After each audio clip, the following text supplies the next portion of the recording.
What is Amplify? How do they support diversity, equity, and inclusion? Today we get to learn more about the Amplify organization and how they support DEI. Welcome to 100 Days of Trailhead, where the tech community comes to learn Salesforce, learn tech, get inspired, and invest in ourselves. We are your trail guides, here to support you on your learning journey. We release videos weekly. Hit the subscribe button so you don't miss a video. In the description below, you can find links for everything we mention in this video, as well as books and resources we found useful.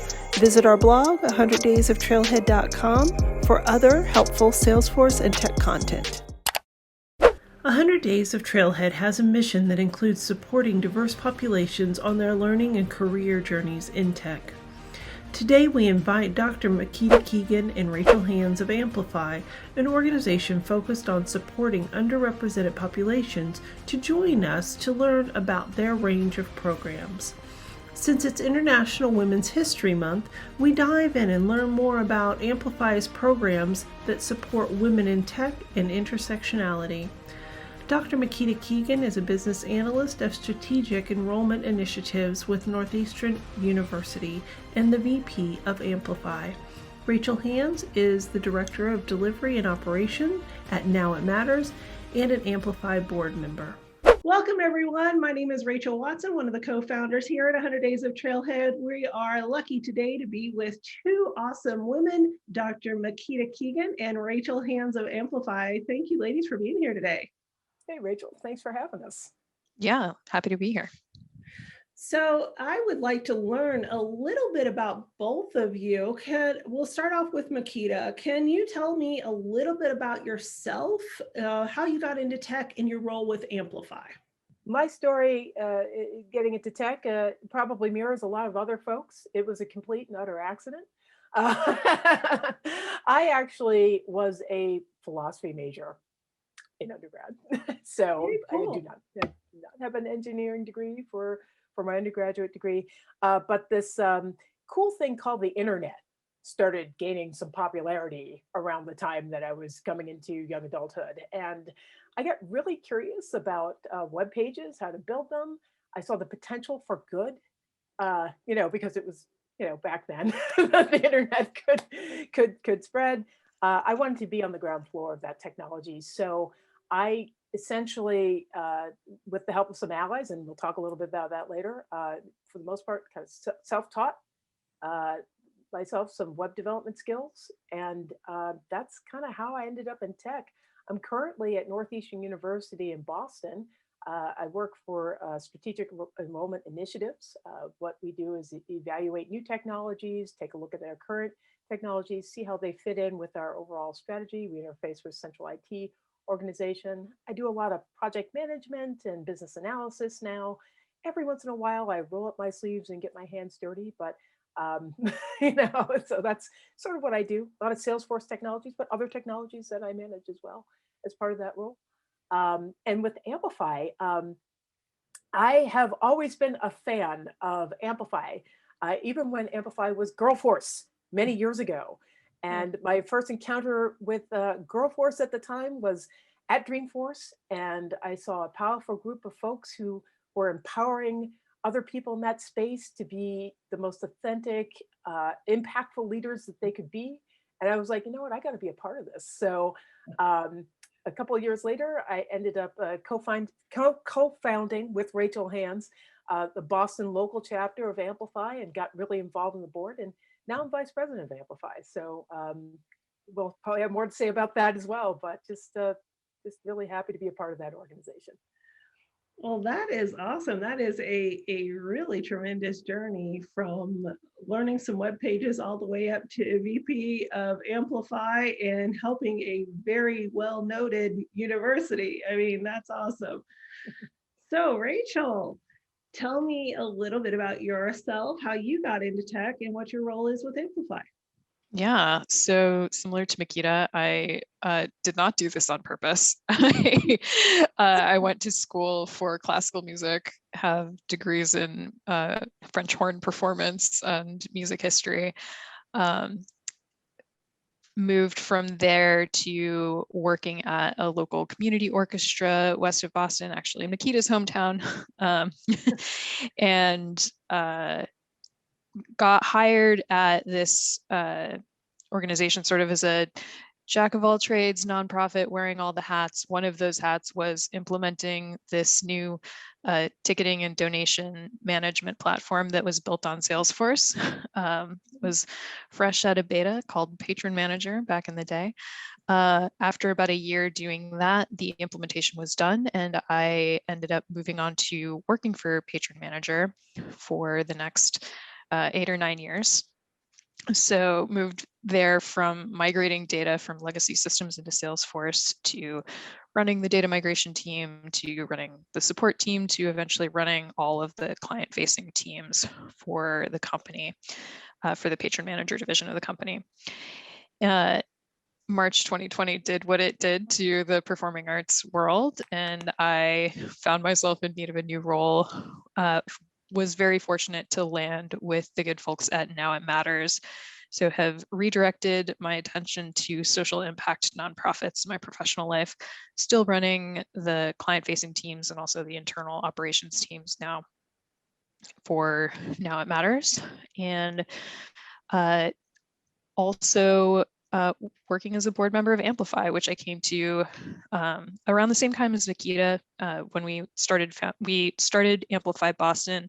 About the same time we joined the board. Is that right, in linear time? Yeah, thank you. I don't know what year it is anymore, Rachel. Yeah, I'd been sort of friends with, colleagues with some of the folks who had founded Girl Force and transitioned to Amplify, was really excited by the intersectional mission of Amplify with the rebrand from Girl Force. That was something that was really important to me and spoke to me in a way that other sort of identity-based organizations weren't really doing, and I think still aren't really doing right now.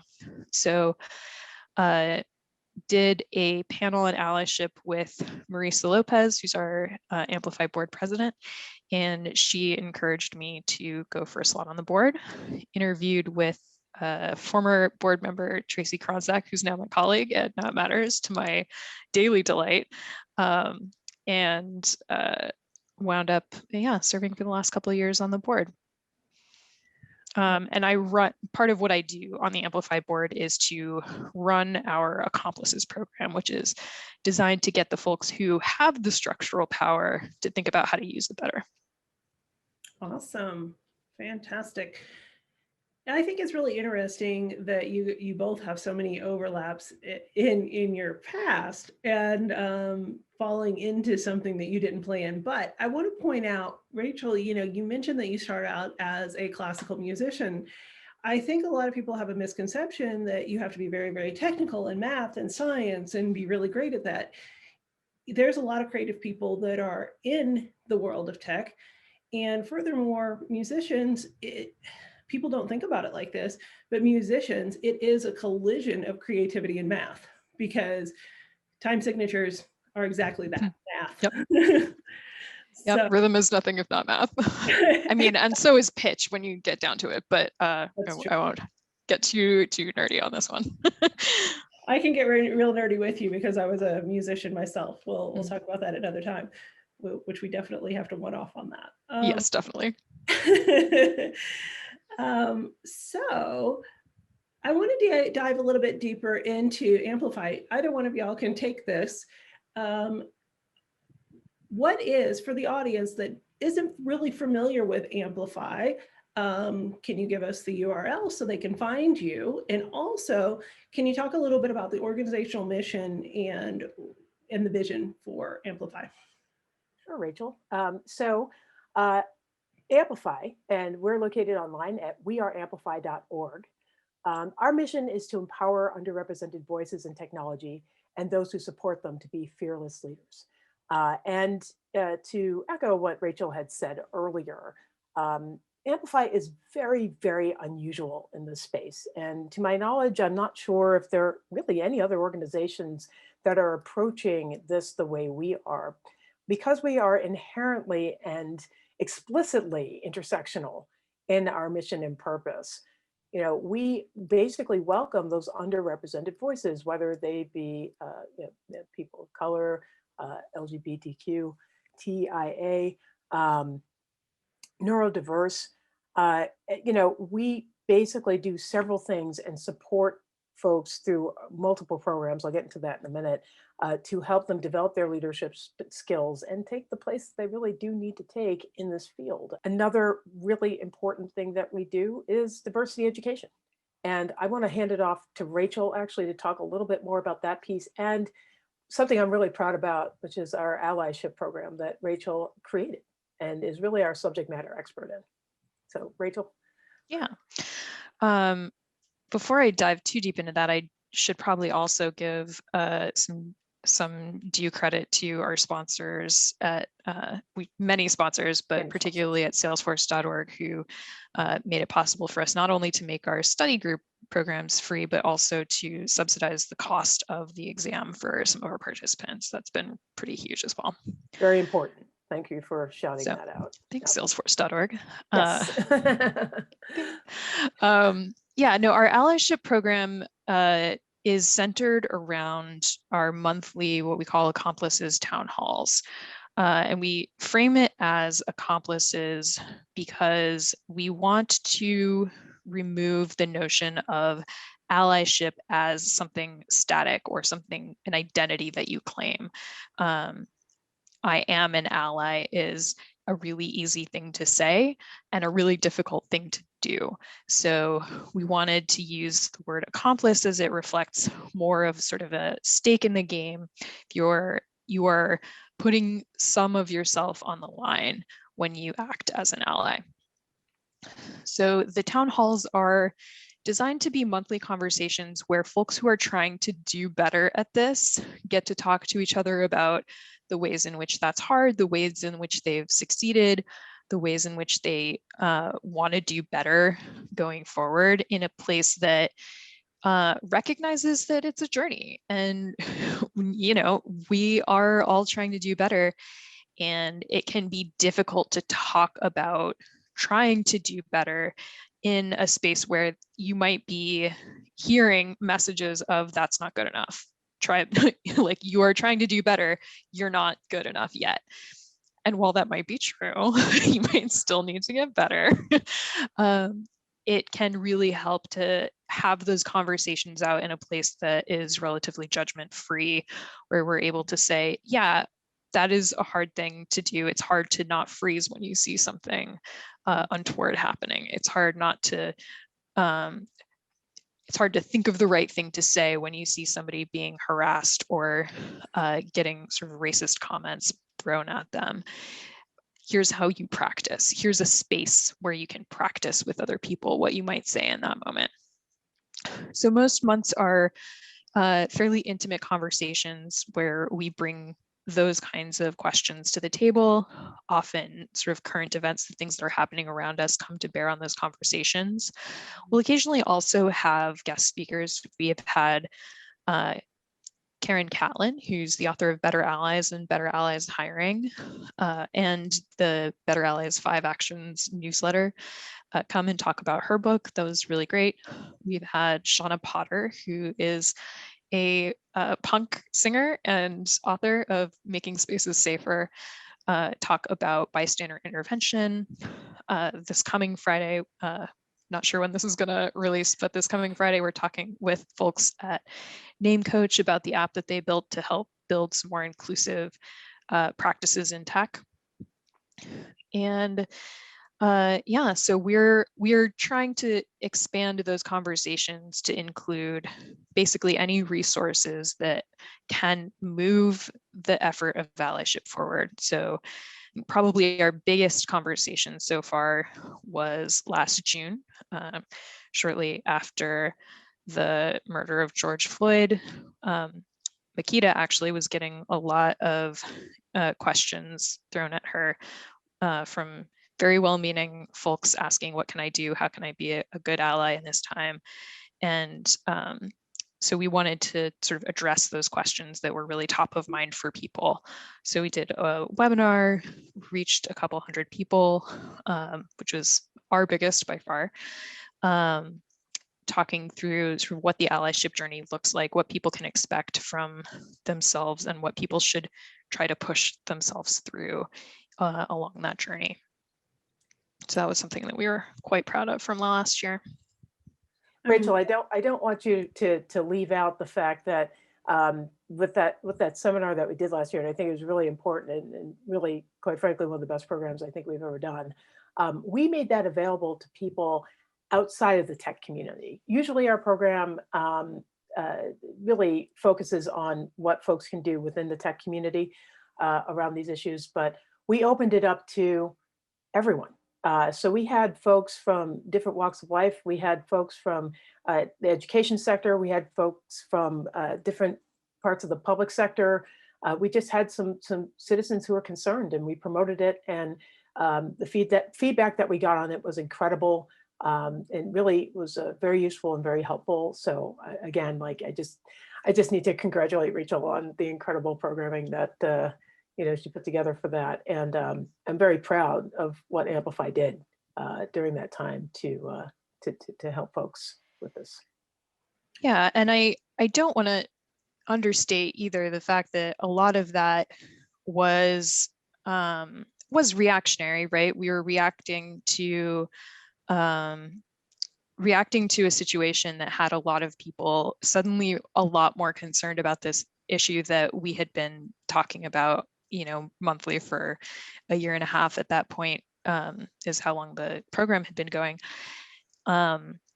And we really want to make sure that effort and that energy is getting sustained.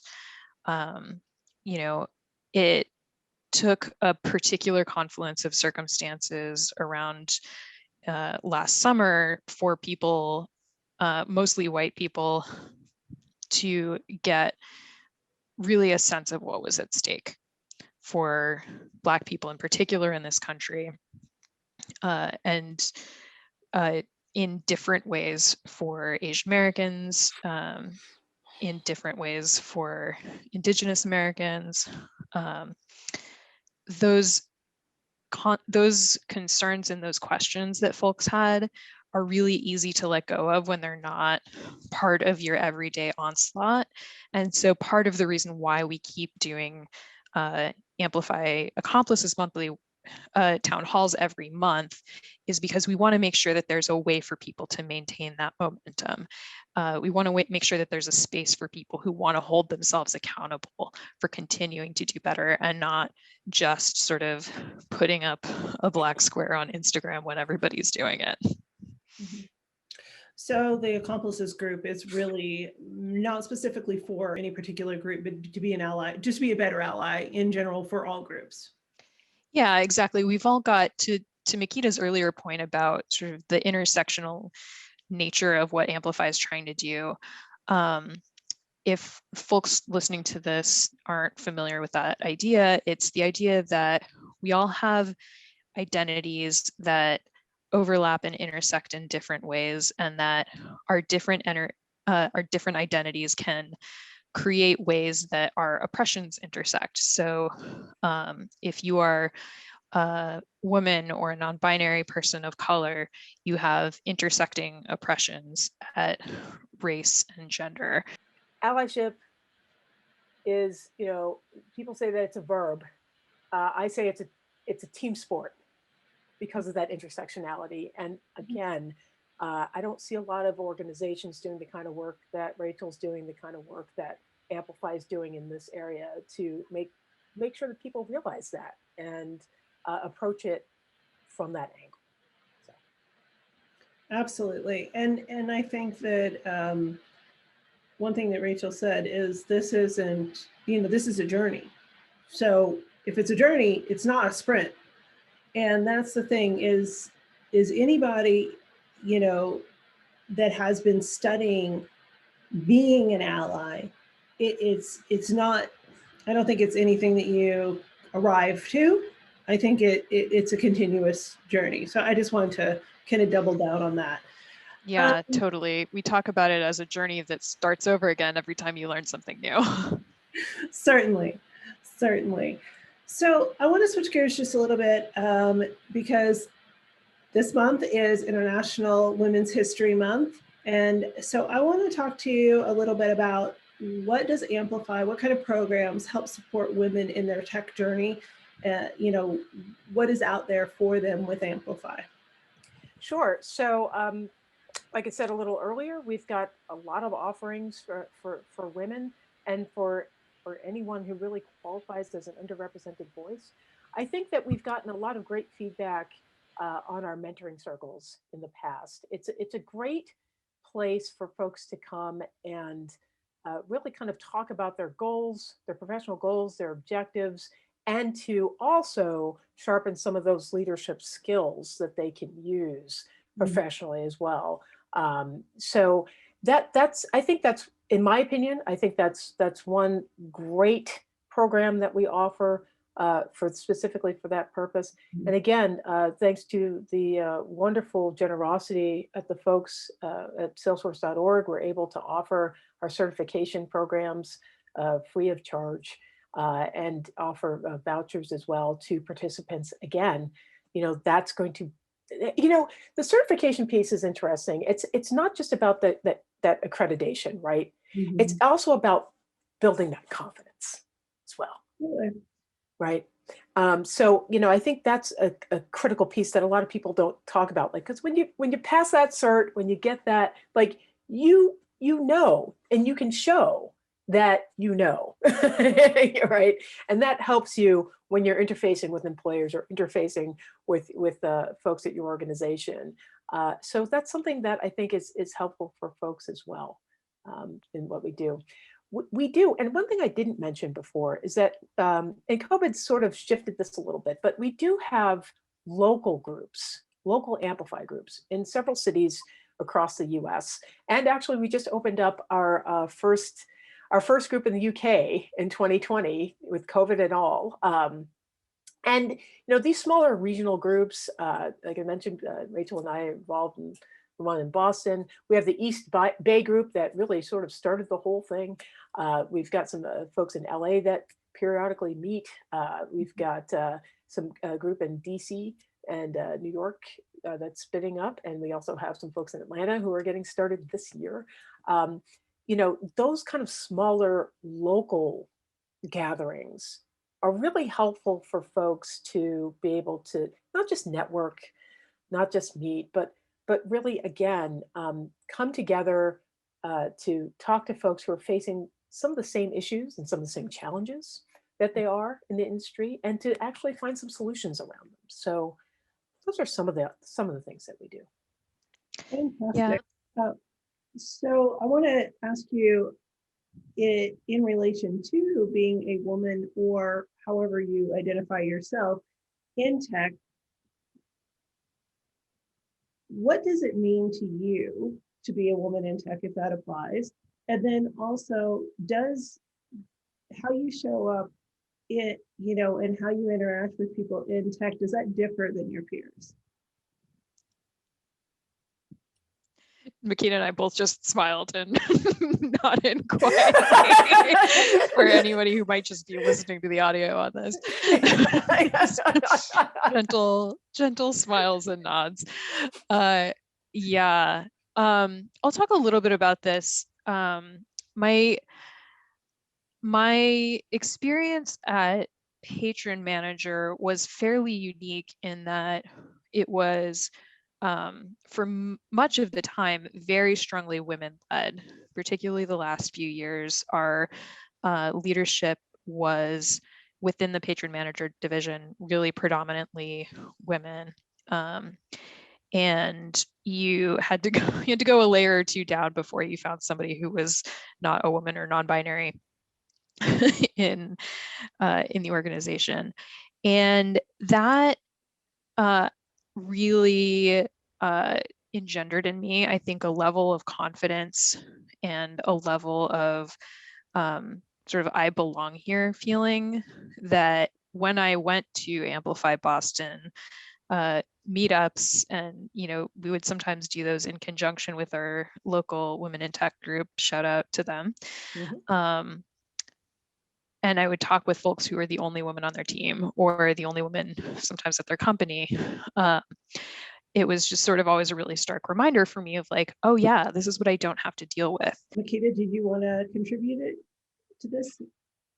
Yeah, sure. I think it's kind of interesting for me because as I think back along my career, I've spent most of my career in tech in higher ed, and most of that at one institution. So my view is probably, but not stifled, but it's been fascinating for me, not just as a woman, but as a woman of color. And a presenting woman of color, navigating these spaces, right? I've had several roles at the university during my tenure there. I've been in tech for almost 20 years now. And I've had the opportunity where I've had the title where it definitely says I'm in charge. And I've also had had to lead teams where that wasn't so clearly defined. So being able to learn how to navigate those spaces, making sure that my voice is heard, making sure that other female voices and other underrepresented voices are heard on my teams are very important to me as well. I always make space for that. Because that's something that doesn't happen all the time, as we all know. So being a female in tech and a leader in tech, I carry that responsibility very, very seriously in my interactions with my colleagues. It's been an interesting process. Sometimes you run into folks who are very open to the idea of allyship and being accomplices, and are willing to work with you to better the lot of women and other folks, other underrepresented voices. And sometimes you run into folks who are actively trying not to do that and maybe even are preventing. And that I think has been sort of the challenging piece for me, trying to make sure that I'm making space, making sure not, again, that my own voice is heard, but making sure that folks on my team's voices are heard and letting them know that their contributions are not only appreciated, but needed and critical, and making sure that people in the organization know that, whether it's the immediate manager or the people 3 or 4 steps above them, if necessary. That's something that I've learned how to do very aggressively because, as a woman in tech, that's what you got to do. Certainly. So I want to move a little bit away from Amplify and diversity, equity, and inclusion, and I want to get to know you ladies. So lightning round, here we go. So Rachel, you're up. Tell us something that people don't know about you that they would find surprising. I meet weekly with a cohort of my former colleagues over Zoom to specifically talk about RuPaul's Drag Race. That's awesome. That's awesome. Makeda, what about you? That I'm a twin. I have a twin brother. Most folks don't know that. Yeah, so that's something that most folks don't know about me. And he's local, he lives in the area, and we haven't been able to see each other a lot during COVID, but we keep in touch, and he's awesome. I can't imagine going throughout life without him. Awesome. Those are fun facts about y'all. So Makeda, we'll stick with you. If you could change one thing in the world, what would it be? Everything. I'm the annoying person who's like, if you had 3 wishes, what would you wish for? More wishes, like infinite wishes. Yeah. Don't ask a philosophy major these sort of questions. I think that baseline. I think that in all seriousness, I would like to see humans respect the humanity of other humans, and in turn, that I hope that would translate into respecting not just each other, but the planet that we live in, and that would translate into better conditions for all. Yeah, I'm one of those world peace sort of hand-holding optimist type folks. So that's what I would love to see. I think that would be the start of it. Beautiful. Rachel, what about you? I would get rid of inflatable lawn ornaments.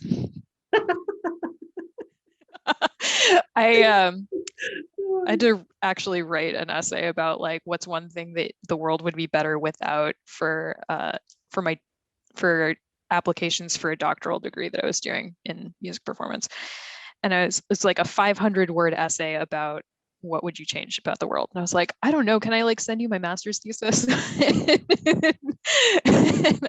I was so sort of like irritated by this question that felt to me like an SAT question that I wrote about inflatable lawn ornaments as sort of the scourge of the earth.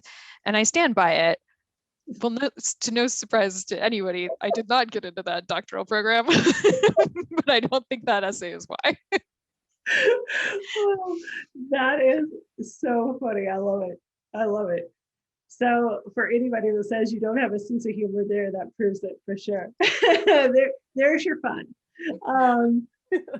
So if you could tell all little girls one thing, what would it be? Anybody can take it. Believe in yourself. Just believe in yourself. You know, and not to take too much time, but you know, I was very fortunate. I grew up in a great, loving and supportive household. My late father, my mom, and then later my stepmom have always been big cheerleaders of mine. But you know, when I stepped out of the house and had to deal with folks at school, sometimes I had educators that were in my corner. A lot of times there were some folks in grade school who basically told my parents that I did not have the intellectual wherewithal to be in the grade that I was in, or to really make anything of my life. And thank goodness that I had those advocates at that age to push back. But for kids who don't or may not, you know, it all starts with you.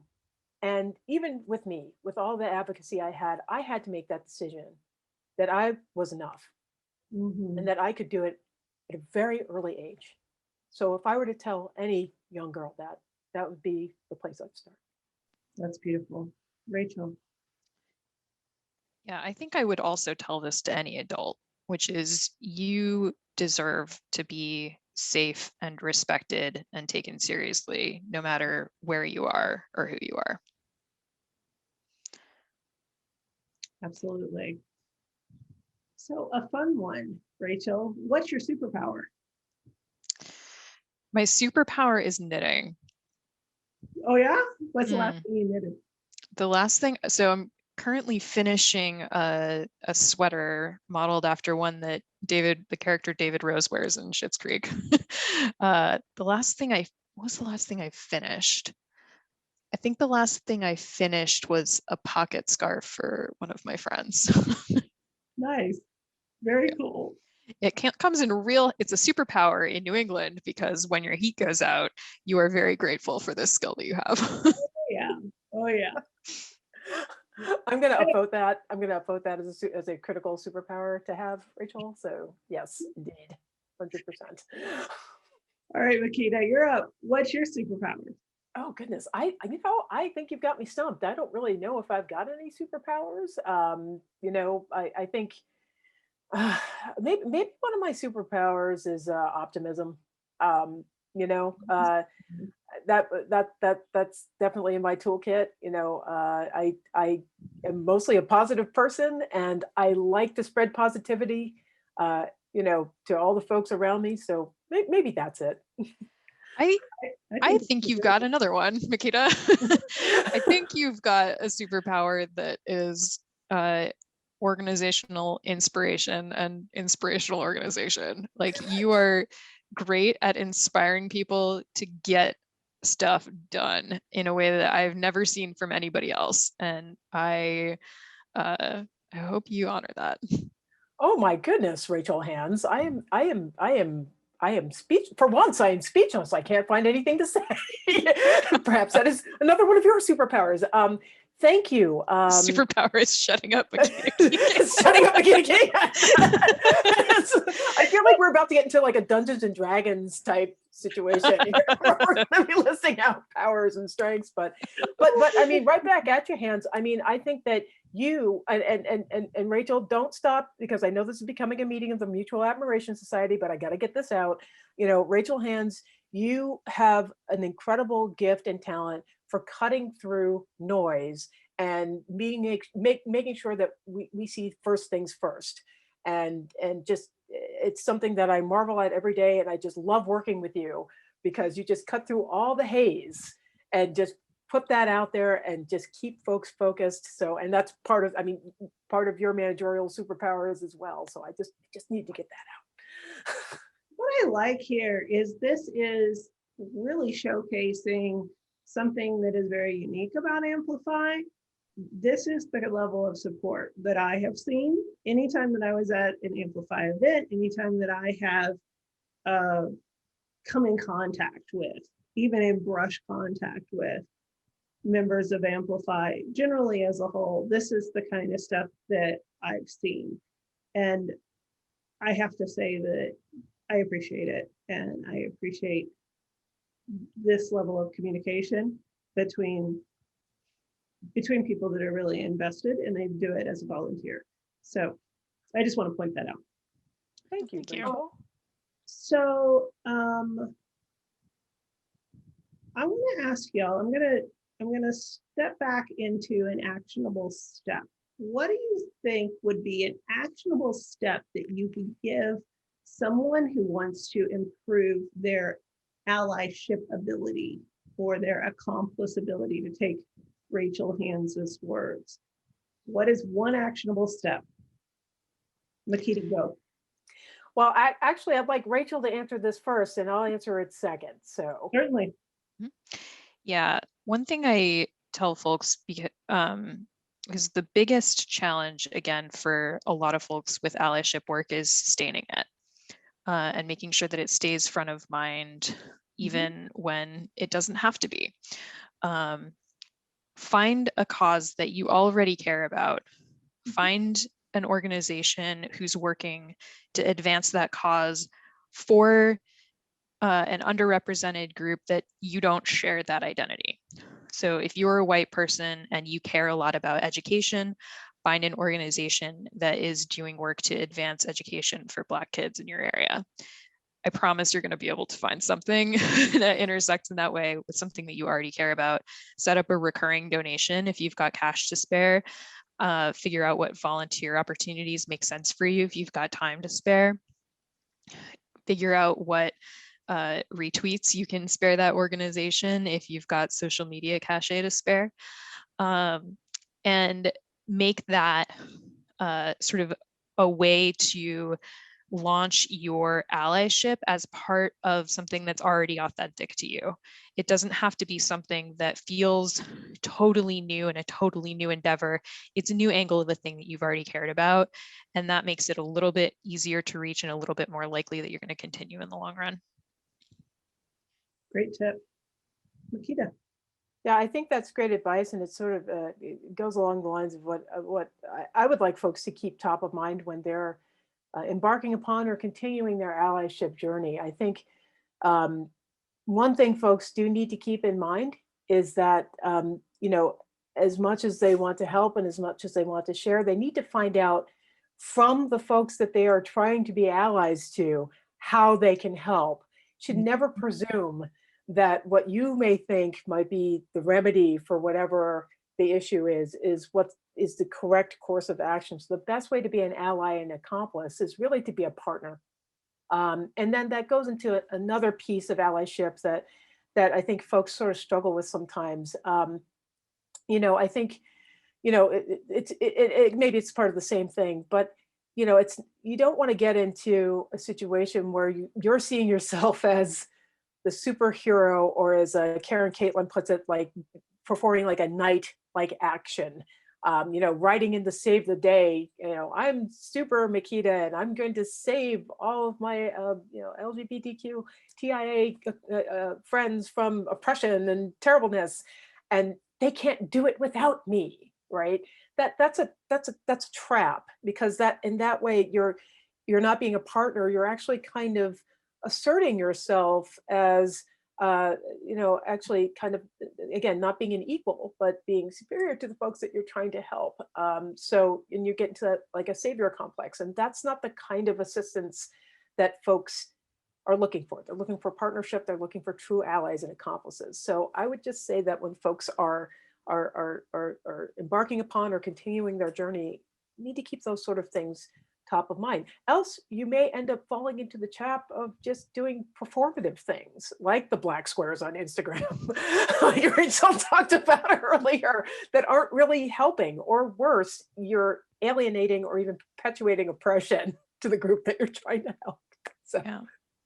Yeah, I that think can happen unknowingly, you know. exactly. And that's the piece where one thing that I want to highlight that Makeda is saying is, for the underrepresented groups, allow them to lead, allow them to direct how they want assistance, what can help move that needle forward.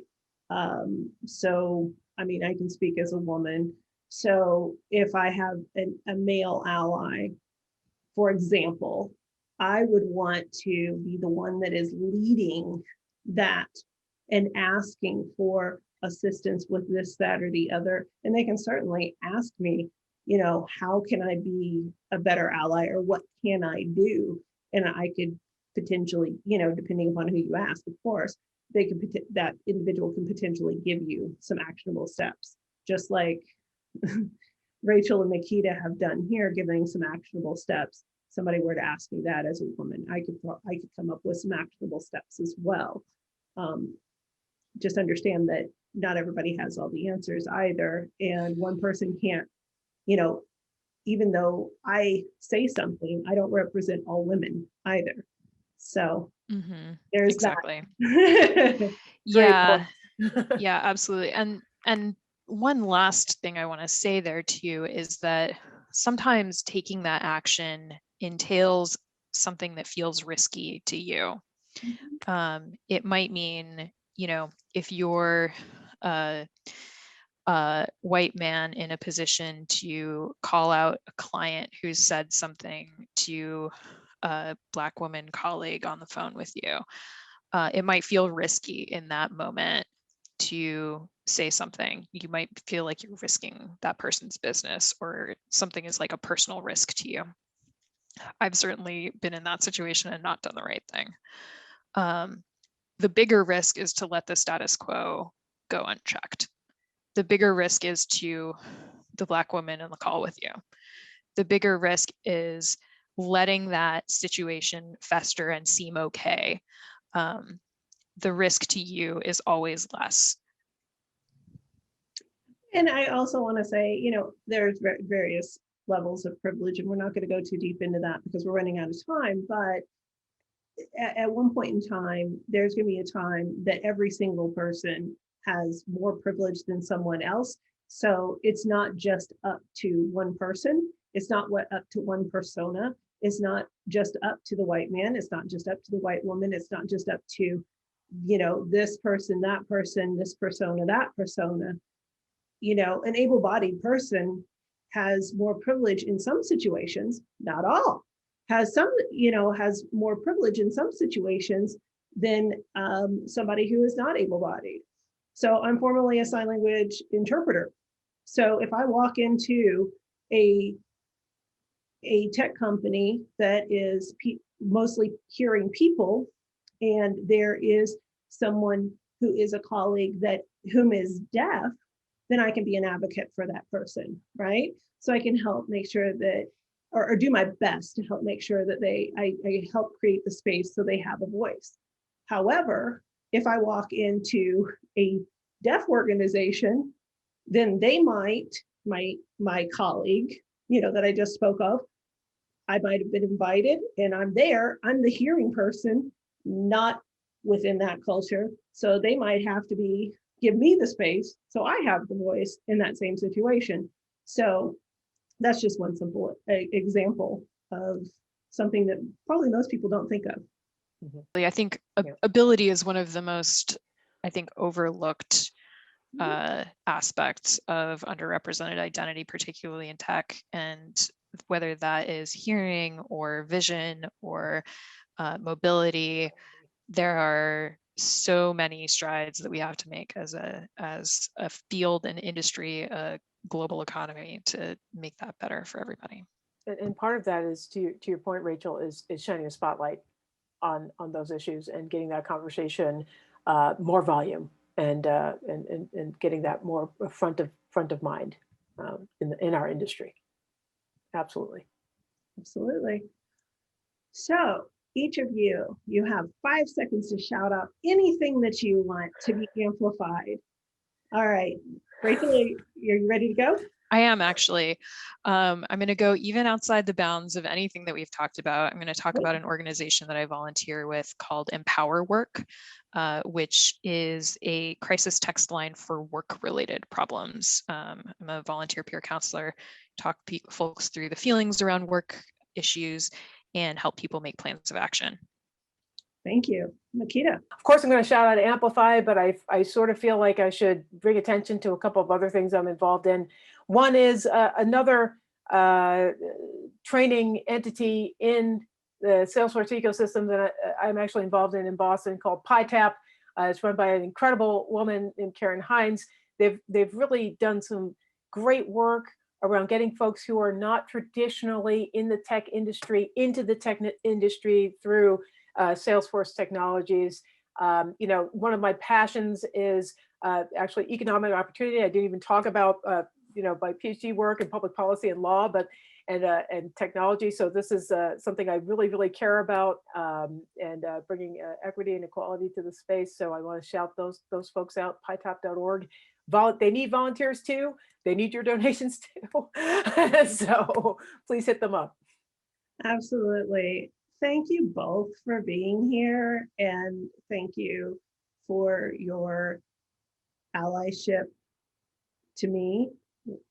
I hope that, I can be a further ally to you. And if there's anything that I ever can do to amplify your voice or support you, I hope that you know that I am absolutely here for that.